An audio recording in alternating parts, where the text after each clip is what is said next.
week of this week. Yeah. Actually, another guy training from Dane County. He was saying about stopping. Okay, awesome. He's any questions? Nice. Or things people want to work on? Or talk about the positions that we did today, anything like that? You know, go ahead. You first. Just in general, like the extending. Like a lot of times you get caught extending. Where maybe some people get away from, others I don't. And is there anything to think about with that? Just be more conservative, more defensive in those positions. Yeah. So like extending in like all positions. Or? Yeah, I mean, whether you're kipping or you're pushing somebody off you in north-south, that type of stuff. Ryan can do. So when Ryan is in mount, so a lot of times what happens is, you get to your side and Ryan starts shutting you down, and so you start extending away, or like you start framing on his upper body, and then this is where Ryan can start wrapping up like this, my top arm, and go for an arm bar. Yep. So if you extend your arms away, I think this is what Kevin's talking about. But in reality, once I sink this knee elbow frame, right, if Ryan starts getting really heavy right here, I just maintain this, and now I have to get Ryan's weight that way. So all I'm gonna do is I'm just gonna put my feet to the ground, and I'm just gonna bump him in the direction that he's already facing. So I just bump. Okay? And now from here, my body is flat, right? Like I'm like this, okay? I need to go like this, okay? So I'm gonna take my hips and I'm gonna shoot them back into Ryan's opposite leg, and now my knees are on the inside. Now, does this happen all the time? No. And that's where our kip comes into play, where I start trying to shoot back and I don't get it, but now what I'm doing with my kip is I'm just continuing to off-balance Ryan until I can get my knees inside. But it all starts from this frame and maintaining this. Does that make sense? And then from side control, a lot of us are starting to switch our hips into like Kisakatami, right? And so we're starting to frame here, and then this is where like the extension that Kevin was talking about. A little bit of misdirection goes a long way here. Like if I am trying to escape, Ryan knows that if I push here, I'm gonna start fighting here, right? Like the battle is to be won here.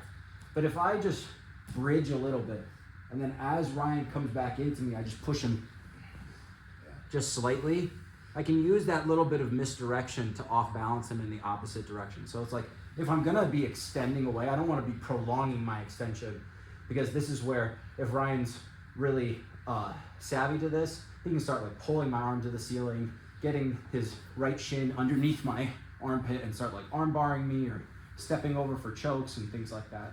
So I want to use my misdirection my extension briefly to then facilitate other escapes. And remember, this is gi, so like Ryan should be grabbing onto the gi. Paulo should be using the gi. Use your no-gi techniques too, but the gi is there for a reason. It's grips and it helps you to move yourself around. Shay? Yeah, but it was something from last week. Yeah. Just from passing perspective, cutting that. Yeah. Actually, can I get it, Kevin? Yeah. Since you know where I'm talking. So a lot of times with this knee shield, obviously being a big pain, I'm getting that knee smashed here a lot of the time, but I'm getting hung up on this outside leg. Yeah. And I'm thinking maybe I need to walk this way a little more. Yeah. Sometimes we cradle, and we hit that and get that collar. But if Kevin's got a really good post here, which he has, I'm not really allowed to do that. So, and again, my big trouble in the past has been getting that knee smash. So that's a win at least. But just getting these connections broken and getting past that frame. Yeah. So typically what I'll do from that. You want to take over? Yes. Come on with me. So typically from this position, like the very first thing is I need some sort of pant grip, and I need some sort of upper body grip. Yeah. This is why this pass in gi is super effective, but in no gi is not as effective, because I can't make sure that Kevin's head doesn't extend away.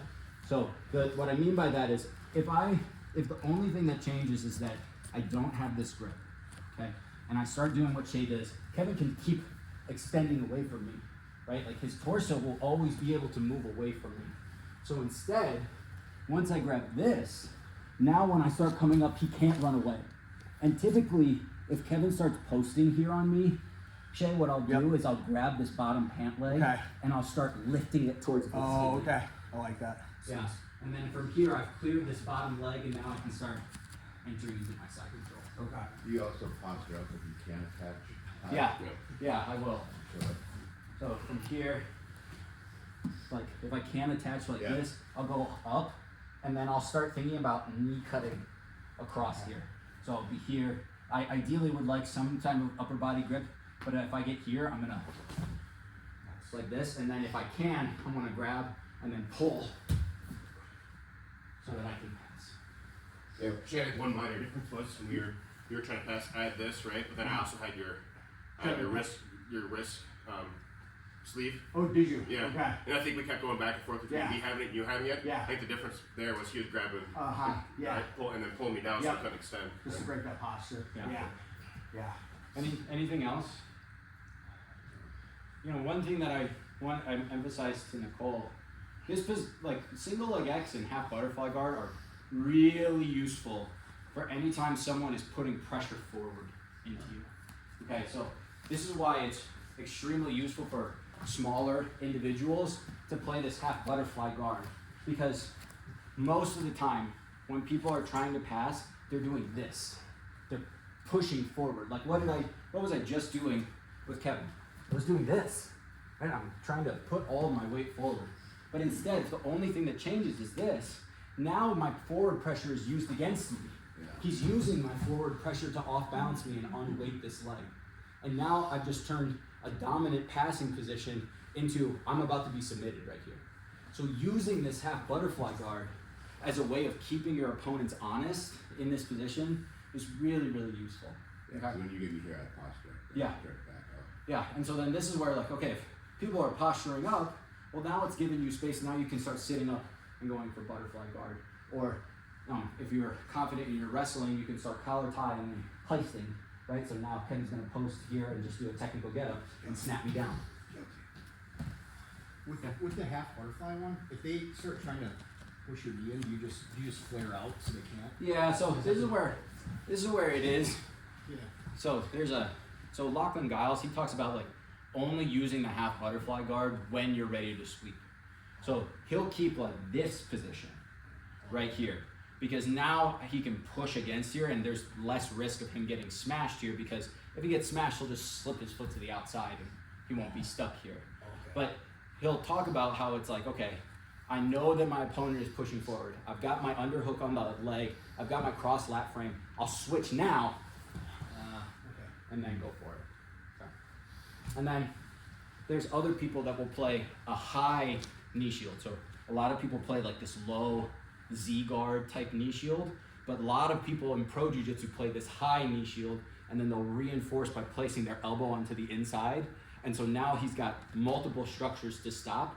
And this is another really useful half guard variant, where now as I start pushing my weight forward, it's really easy for Kevin to slip this foot in and then start going for it. This variant also allows for things like Choi bars, where now as Kevin starts underhooking, I start cross facing, he's gonna go shoulder crunch grip on my shoulder, and now he'll just move this knee across my chin and push me away. And so now he's got all these straight arm locks right here. Yes. So what we're gonna work on for this upcoming month is using mount escapes to enter into single leg X, but then also using our half guard to enter into these different types of upper and lower body attacks. And we'll start working on using 4 points of contact. So we have our single leg attack on this leg, we'll have a Choi bar on this leg, or on this arm, we'll have an arm drag on this arm, and we'll have a saddle entry onto this leg. And so we'll use all 4 limbs to start constructing a half butterfly series for us. Okay? All right, let's get a picture and get out of here. I'm big. 1, 2, 3. Thank you. Yeah. No, I'm